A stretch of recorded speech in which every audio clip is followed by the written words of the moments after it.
sex. It's a lot of fun for all of us. But some of us get kind of carried away.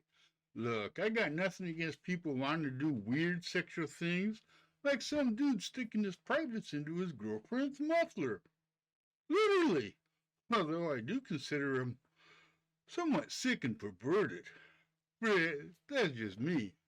Been a lot of people through history with strange sexual desires, otherwise known as sexual proclivities. And if you've ever wondered if you're just kind of weird when it comes to your own sexual proclivities, well, I can't answer that. But I can give you some examples to compare yourself to, and you can make your own decision if you're weird or just plain and boring when it comes to sex. Interesting enough, a lot of celebrities like to talk about their proclivities. I'm guessing they like to do so because it makes them feel special or something. Angelina Jolie, for example, apparently likes to see blood during sex, and Scarlett Johansson would like to get raunchy in the back seat of my car, or your car, somebody's car. Celebrities today, well, they just ain't all that weird when it comes to their sex lives. At least for those celebrities who talk about their sex lives. Or if those in their orbit or any given famous person spills the beans. Like this guy who likes to eat people or fantasize about eating people during sex or something like that. But cannibalism, that's a bit too far for this old man. So I'm going to stick with the mundane proclivities, like James Joyce, the famous author, who I've never read, by the way, who enjoyed The Passing of Gas. Yeah, that's right. James Joyce got his inspiration for all his great works from smelling his wife's farts. So much so he put his enjoyment into words. Here, just let me read a small excerpt. Good night, my little farting Nora, my dirty little fuckbird. There is one lovely word, darling, you have underlined to make me pull myself off better. Write me more about that in yourself. Sweetly dirtier, dirty. Oh, okay, I can't go on. I've had enough of this smelly topic. Let's move on to something I know something about. Something we all know something about. Masturbation. We all like to feel good. Well, most of us do. I'm not sure about all those evangelists out there. But religious or not, I'm guessing you don't keep a tally in a notebook with notes. Hans Christian Andersen did, and that ain't no fairy tale. And good old Hans, he made sure to take notes, like making sure all his fans would one day know that on August 14th, his dick was sore from too much jerking off. Something most men suffer from, but don't bother telling their wives and girlfriends, because it's supposed to be somewhat personal, is penis envy.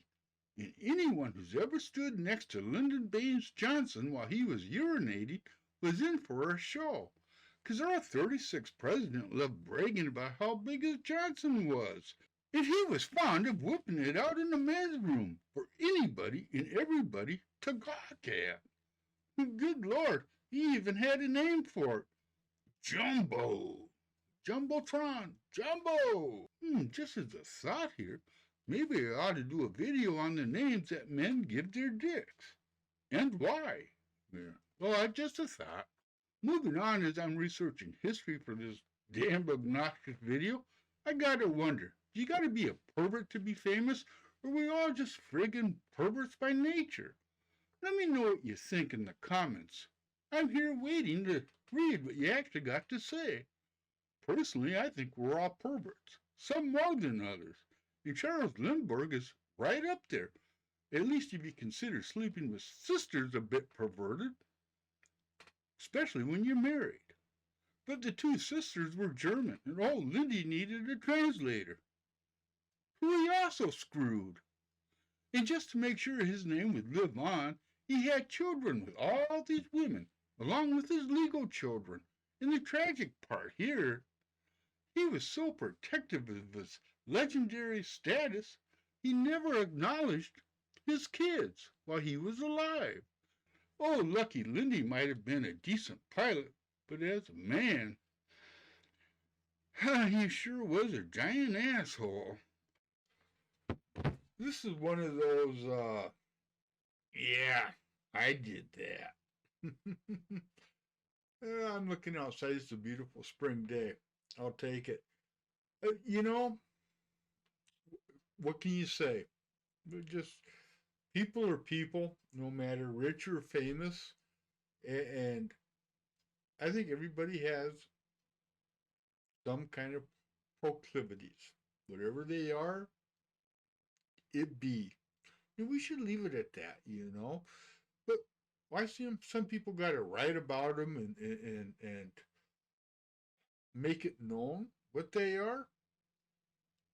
Especially, when you're well known. That's kind of weird. That's just me. I mean, I've got my own proclivities.